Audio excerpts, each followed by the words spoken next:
నమస్తే, welcome to our channel. నేను సిరి. గత కొన్ని రోజుల నుంచి మాజీ ఆర్థిక శాఖ మంత్రి బుగ్గన బీజేపీలో జాయిన్ అవుతారని చెప్పేసి అయితే కొన్ని వార్తలు సోషల్ మీడియాలో వైరల్ అవుతున్నాయి. అయితే ఇదే క్రమంలో జగన్మోహన్ రెడ్డి గారు అయితే తనకి ఫోన్ చేసి తనను కలవమన్నారని చెప్పేసి అయితే కొన్ని వార్తలు వస్తున్నాయి. మరి ఇందులో ఎంతవరకు వాస్తవం ఉంది ఏంటనేది, సో ఈ అంశాన్ని మనకి వివరించడానికి మనతో పాటు ఉన్నారు ప్రముఖ రాజకీయ విశ్లేషకులు కేవీ ప్రసాద్ గారు. నమస్కారం సార్. నమస్తే అమ్మా. సార్, ఇప్పుడు చూస్తుంటే మాజీ ఆర్థిక శాఖ మంత్రి బుగ్గన గారు బీజేపీలో జాయిన్ అవుతారని చెప్పేసి వార్తలు వస్తున్న సమయంలో జగన్మోహన్ రెడ్డి గారు అయితే ఫోన్ చేసి తనని రమ్మన్నారని చెప్పేసి మరి వార్తలు వస్తున్నాయి. నిజంగా మరి మళ్ళీ వెళ్ళి జగన్మోహన్ రెడ్డి గారిని కలుస్తారా, లేకపోతే బీజేపీలో ఇంకా వీళ్ళకి జగన్మోహన్ రెడ్డిని దూరం పెట్టి బీజేపీలో జాయిన్ అవుతారా? ఇప్పుడు ఒకటమ్మా, ఇక్కడ జరుగుతున్న పరిణామాలు మనం మొత్తం క్షుణ్ణంగా పరిశీలిస్తే చాలా రోజులుగా ఆయన ఎలక్షన్ అయిన నాటి నుంచి ఈ రోజు వరకు తాడేపల్లికి వెళ్ళడం కానీ, పార్టీ ఆఫీస్కి వెళ్ళడం కానీ, లేదా జగన్ గారిని కలవడం కానీ జరగలేదు. సో ఏ రోజు అయితే పార్టీ ఓటమి చెందిందో ఆ రోజు నుంచి ఇంతవరకు ఆయన ఇటు ఎవరిని కలవట్లేదు. అసలు ఎక్కడున్నాడు, ఏం చేస్తున్నాడు అన్నది చాలా అగమ్యగోచరంగా ఉంది. రెండోది ఏంటంటే ఈ స్పెక్యులేషన్ అయితే ఎక్కువగా జరుగుతూ ఉంది. ఇది సోషల్ మీడియాలో బుగ్గన పార్టీని వీడుతున్నారని, ఆయన బీజేపీ చెంతకు వెళ్తున్నారని, బీజేపీలో జాయిన్ అవ్వబోతున్నారని కూడా చాలా రోజుగా ఈ రూమర్స్ చక్రాలు కొడుతూ ఉన్నాయి. సో దానికి ఆపోజిట్గా ఏదైతే ఈ స్పెక్యులేషన్ జరుగుతుందో దానికి వ్యతిరేకంగా ఏదైతే వాళ్ళ యొక్క వైఎస్ఆర్సీపీ సోషల్ మీడియా ఉందో వాళ్ళందరూ కూడా ఖండించడం జరిగింది. ఈ కేవలం స్పెక్యులేషన్సే, ఇవి కేవలం రూమర్సే. ఎందుకంటే బుగ్గన రాజేంద్రనాథ్ రెడ్డి మాకు చాలా ఆప్తుడు, చాలా పార్టీకి లాయల్గా ఉండే వ్యక్తి, నమ్మకస్తుడు. కాబట్టి ఆ విధంగా ఆయన వెళ్ళరు, ఆ విధంగా చెయ్యరు. ఇది కేవలం టీడీపీ ఆడుతున్న మైండ్ గేము, ఈ యొక్క పాలకపక్షం కూటమి పక్షం ఆడుతున్న గేమ్ ఇది. దీంట్లో ఎటువంటి నిజాలు లేవని చెప్పి వాళ్ళందరూ కూడా దాన్ని ఖండించడం జరిగింది. కానీ మీరు చూస్తే ఇటు వైఎస్ఆర్సీపీ ఏమో ఆ విధంగా చెబుతుంది, ఇటు ఏమో సోషల్ మీడియాలోనేమో ఈ విధంగా రూమర్స్ చక్కర్లు కొడుతున్నాయి. కానీ ఈ రూమర్స్ని ఆయన ఖండించట్లేదు. ఇది నేను ఎందుకు వెళ్తాను, నేను వైఎస్ఆర్సీపీ మనిషినే కదా, నేను జగన్కి ఆప్తుడిని కదా, లేకపోతే నేను పార్టీకి చాలా నమ్మకమైన వ్యక్తిని కదా అని ఆయన ఖండించట్లేదు. సో అదేవిధంగా ఇటు వైఎస్ఆర్సీపీ ఏదైతే ఆయన పార్టీ వీడరు వెళ్ళరని చెబుతున్నారో దాన్ని ఆయన సమర్థించట్లేదు. సో ఇవన్నీ చూసినప్పుడు డెఫినెట్గా బుగ్గన తెర వెనక ఏదో చేస్తున్నాడు అనేది మాత్రం ప్రస్ఫుటంగా తెలుస్తుంది. రెండోది ఏంటంటే బుగ్గన నాన్ కాంట్రవర్షియల్ పర్సన్. అతను పెద్దగా అతని మీద ఏవి పెద్ద కంప్లైంట్స్ కానీ పెద్దగా ఇష్యూస్ ఏమీ లేవు. చాలా స్మూత్గా కామ్గా గోయింగ్ పర్సన్. రెండోది ఈ 5 ఏళ్లలో అతను బీజేపీ యొక్క అధిష్టానంతో కానీ బీజేపీలో ఉన్న ముఖ్య నాయకులతో కానీ కూడా మంచి ర్యాపోర్ట్ డెవలప్ చేసుకున్నాడు అన్నది నిజం. ఎస్పెషల్లీ సీతారాం ఇప్పుడున్న ఫైనాన్స్ మినిస్టరు తోటి ఆయనకి మంచి సాన్నిహిత్యం ఉందని, దాన్ని ఉపయోగించుకుని ఆయన బీజేపీలో చేరతాడని కూడా వాళ్ళు స్పెక్యులేషన్ చేస్తూ ఉన్నారు. సో దాన్ని దృష్టిలో పెట్టుకుని జగన్మోహన్ రెడ్డి గారు ఆయన పిలవడం జరిగింది. బట్ ఇంకా ఆయన జగన్మోహన్ రెడ్డి గారు పిలుపు అందుకుని మరి రావడం కానీ ఇటు కలవడం కానీ చేయలేదు.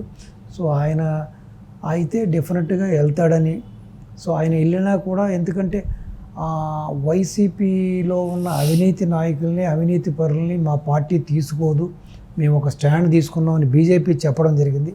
కానీ ఇతనుకున్న ట్రాక్ రికార్డు ప్రకారం ఇతని మీద ఎటువంటి అలిగేషన్స్ లేవు కాబట్టి ఇతనికి వెళ్ళినా కూడా అక్కడ మార్గం సుగమవుతుందని, సో బీజేపీ తీసుకోవడానికి కూడా పెద్దగా ఇతన్ని వాళ్ళకేమీ ఇబ్బంది ఉండదని పార్టీ పరంగా కూడా కొంతమంది విశ్లేషిస్తున్నారు. సో అంతేకాకుండా మీరు చూస్తే ఇతను పార్టీ వీడుతున్నాడు అనడానికి చాలా బలమైన కారణాలు, ఇప్పుడు మేము చెప్పిన కొన్ని కారణాలే కాకుండా ఇంకా కొన్ని బలమైన కారణాలు కూడా దానికి బలాన్ని చేకూరుస్తున్నాయి. అదేంటంటే ఈ మధ్య చాలా సీరియస్ అలిగేషన్ చేశారు బాబు గారు, చంద్రబాబు నాయుడు గారు. ఆర్థిక శాఖలో చాలా అవకతవకలు పాటుపడ్డారు, విపరీతమైన దోపిడీ చేసేసారు. దగ్గర 14 లక్షల కోట్ల రూపాయలు ఏమైపోయినాయో తెలియట్లేదు. ఇవన్నీ కూడా సెంట్రల్ నుంచి తీసుకొచ్చిన ఫండ్స్ కానీ ఇక్కడ రాష్ట్రంలో వచ్చిన ఈ యొక్క ఆదాయం కానీ ఇవన్నీ కూడా అసలు లెక్కలు తేలట్లేదు అని చెప్పి చేసినప్పుడు కూడా ఆయన ఎక్కడ కూడా బాబు గారి యొక్క ప్రకటన కానీ బాబు గారు చేసిన అలిగేషన్స్ కూడా ఆయన ఖండించలేదు. ఎవరు బొగ్గన, బికాజ్ ఎందుకంటే ఆయనే ఫైనాన్స్ మినిస్టర్ కాబట్టి.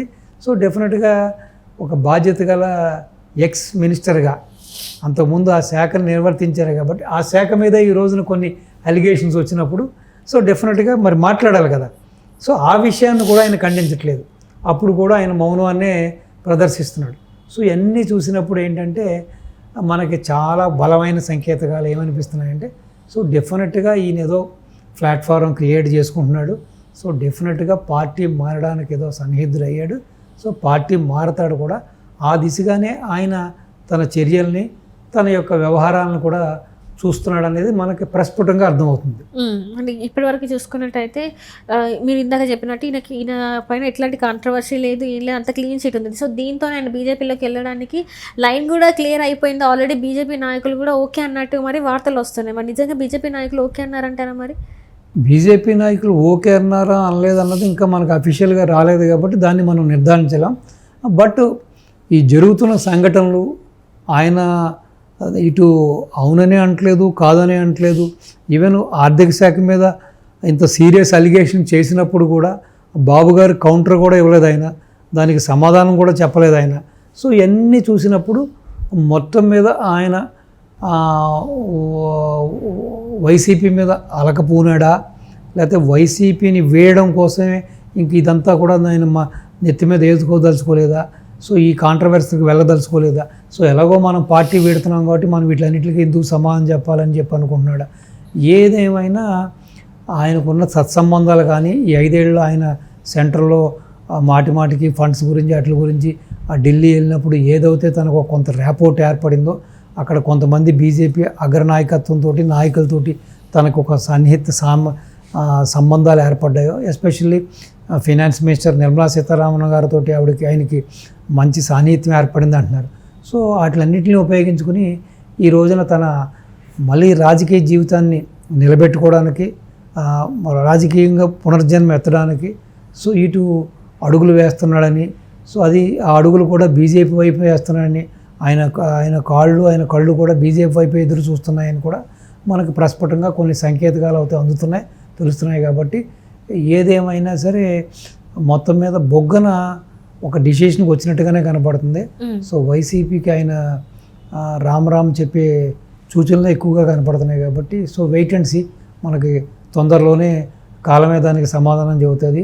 సో ఆయన బీజేపీకి వెళ్తున్నారా లేకపోతే ఇంకో వేరే పార్టీకి వెళ్తున్నారా, ఏదేమైనా సరే ఆయన ఈ మౌనం వెనక ఉన్న అర్థం లేకపోతే మౌనం వెనకాల దాగి ఉన్న ఈ ఆంతర్యం ఏంటన్నది తొందరలోనే కూడా మనకు తెలుస్తుంది. Right sir.